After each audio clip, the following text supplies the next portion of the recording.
So all of this,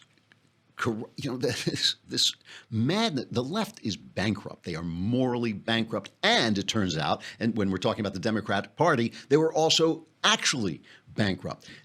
This weekend on NBC released a story that that the Mueller investigation now has enough information to indict Michael Flynn. You remember Michael Flynn for 24 days was in the Trump cabinet, and then he lied to Mike Pence about a conversation he had with the Russian ambassador or something like this, so he had to quit.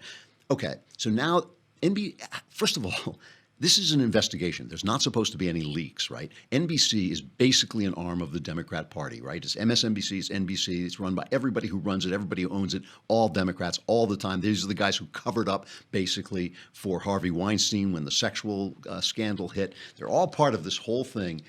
And they cover this up, and now they leak this weird little story, because it's not that Flynn is going to be indicted, it's that they have enough information to indict him, which is essentially a non-story, right? A source comes to you and says we have enough information to indict. That's a non-story, because you don't know what it means. We don't know who this guy is, who their source is. Why is it there? It is there to take attention away, to distract your attention from the deep dyed corruption that we now know exists in the Democrat Party. Not only do we know that Hillary Clinton paid for the Steele dossier filled with Russian,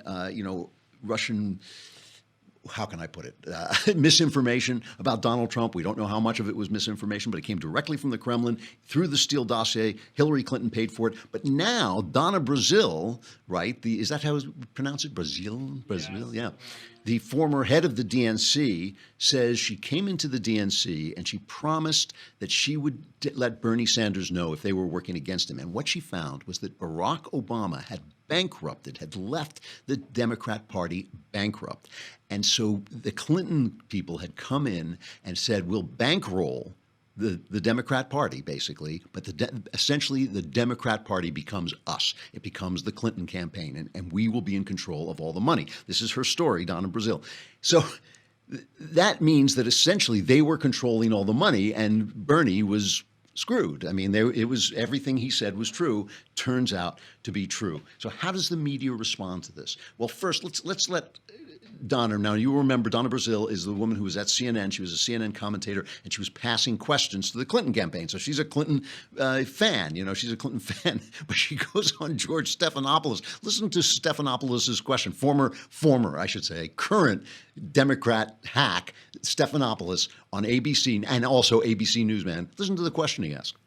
Do you think this helps for the book to come out? Well, George, I mean, this is a lesson of 2016. If I released it next year, they would say, Donna, you're impacting on 2018. If I release it the following, Donna, you're impacting. George, for those who are telling me to shut up, they told Hillary that a couple of months ago. You know what I tell them? Go to hell. I'm going to tell my story. I want to tell my story, George, because this is a story of a young girl who started in American politics at the age of 9, who continues to fight each and every week of her life. I went down to Virginia last week to kick off the canvassing campaign. Nobody paid me to do that. Nobody, I'm not on a payroll, George. I care about my country. I care about our democracy.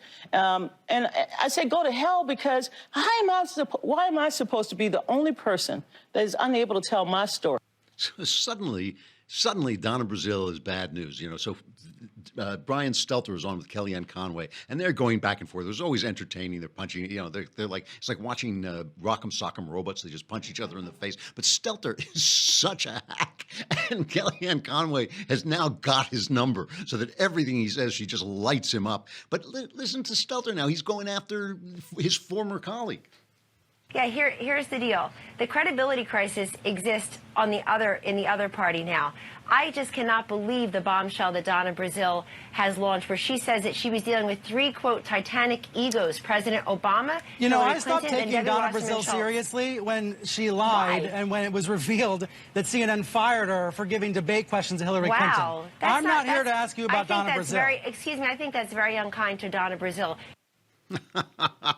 So there's Kellyanne Conway defending Donna Brazile, but they all did this. Anderson Cooper did the same thing. It's just like they're just throwing this woman under the bus because suddenly she's talking about the the Democrat Party and telling it's obviously true that this was happening, but it's just how it also reflects on Obama, that he left this party bankrupt. So I just want to play, before we get to Michael Knowles, I just want to play this David Brooks clip, right? He is from Knucklehead Row at the New York Times, but he goes on this thing where he, as a fake conservative, argues with a liberal. So a fake conservative argues with a liberal. That, for NPR, that PBS is what they call a debate between the two sides. But Brooks, David Brooks has this to say about they're talking about the Virginia race. There's a Republican, a kind of semi-Trumpian Ed Gillespie. Doesn't like Trump, but he kind of agrees with some of Trump, running in Virginia, a state that hates Donald Trump. I think Hillary won it by 5%, right? And it's been a blue state for lots of elections. They have a blue, popular Democrat governor. They should just take the state, but now they seem to be running neck and neck. The Democrat has a slight lead in the polls, but not that much. And so the Democrat, Ed Gillespie, looks like he has a chance. And they're talking about the fact that this is just the Democrat Party coming apart at the seams. And here is what David Brooks has to say. It's cut 5.